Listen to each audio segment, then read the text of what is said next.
ನಾನು ನಿಮ್ಮ ಸ್ನೇಹಿತೆ. ಕೆಸುವಿನ ಗೆಡ್ಡೆ ಗೊಜ್ಜು. ಕೆಸುವಿನ ಗೆಡ್ಡೆಯಲ್ಲಿ ಹೆಚ್ಚಿನ ಪೊಟ್ಯಾಷಿಯಮು, ನಾರಿನಂಶ ಹೇರಳವಾಗಿದೆ. ಅಲ್ಲದೆ ಇದು ದೇಹದಲ್ಲಿರುವ ಕಲ್ಮಶವನ್ನು ಹೊರಹಾಕುವ ಗುಣ ಇದಕ್ಕಿದೆ. ಇದರಲ್ಲಿ vitamin B6, vitamin C and vitamin E ಇದೆ. ಇದನ್ನು ನಾವು ಬೇರೆ ಬೇರೆ ರೀತಿಯ ಅಡುಗೆಗಳಲ್ಲೆಲ್ಲ ಬಳಸ್ಕೊಂಡು ಉಪಯೋಗಿಸ್ಕೋಬಹುದು. ಇವತ್ತು ನಾನು ಅರ್ಧ ಕೆಜಿಯಷ್ಟು ಕೆಸುವಿನ ಗೆಡ್ಡೆ ತಗೊಂಡು ಕಾಳುಗಳನ್ನೆಲ್ಲ ಉಪಯೋಗಿಸಿ ಗೊಜ್ಜು ಮಾಡ್ತಾಯಿದ್ದೀನಿ.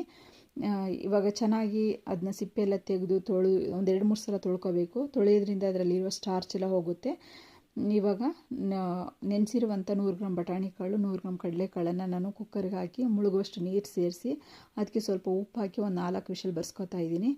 ಇವಾಗ ಕೆಸುವಿನ ಗೆಡ್ಡೆಯನ್ನು ಚಿಕ್ಕದಾಗಿ ಕಟ್ ಮಾಡಿ ಇಟ್ಕೊಳ್ತಾ ಇದ್ದೀನಿ. ಒಂದು ಮಸಾಲೆ ರೆಡಿ ಮಾಡ್ಕೊಳ್ಳೋಣ. ಮಸಾಲೆಗೆ ಕೊತ್ತಂಬರಿ ಸೊಪ್ಪು, ಟೊಮೆಟೊ, ಹುಣಸೆಹಣ್ಣು, ಒಂದು ಈರುಳ್ಳಿ, 1 ಗೆಡ್ಡೆ ಬೆಳ್ಳುಳ್ಳಿ, ಸ್ವಲ್ಪ ಚಕ್ಕೆ, ಲವಂಗ, 1 ಇಂಚು ಶುಂಠಿ, ಅರ್ಧ ಬೌಲ್ನಷ್ಟು ಕಾಯಿ ತುರಿ, 2 ಟೇಬಲ್ ಸ್ಪೂನಷ್ಟು ಮಸಾಲೆ ಸಾಂಬಾರು ಪುಡಿನ ಹಾಕ್ಕೊಂಡು ಸ್ವಲ್ಪ ನೀರು ಸೇರಿಸಿ ನೈಸ್ಗೆ ರುಬ್ಕೋಬೇಕು.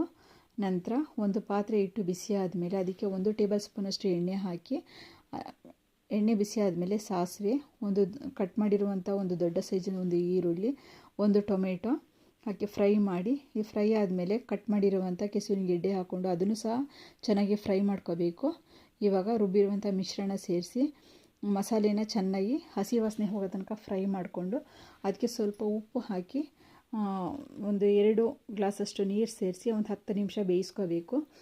ಇದು ಒಂದು 3/4 ಭಾಗ ಬೆಂದ ಮೇಲೆ ಇವಾಗ ನೋಡಿ ವಿಷಲ್ ಆರಿದೆ.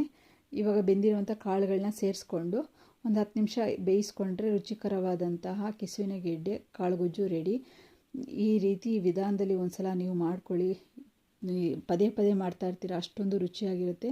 ಹಾಗೆಯೇ ತುಂಬ ಹೆಲ್ದಿಯಾಗಿರುವಂಥ ಈ ಗೆಡ್ಡೆ. ಇದನ್ನು ನಾವು ದೋಸೆ, ಇಡ್ಲಿ, ಚಪಾತಿ, ರೈಸು ಅಥವಾ ಸೈಡ್ ಡಿಶ್ ಆಗೆಲ್ಲ ಉಪಯೋಗಿಸ್ಕೋಬೋದು. ಈ ವಿಡಿಯೋ ಇಷ್ಟ ಆದರೆ ಲೈಕ್ ಮಾಡಿ, ಶೇರ್ ಮಾಡಿ, ಕಮೆಂಟ್ ಮಾಡಿ, ಹಾಗೆ ಸಬ್ಸ್ಕ್ರೈಬ್ ಮಾಡಿ. Thank you.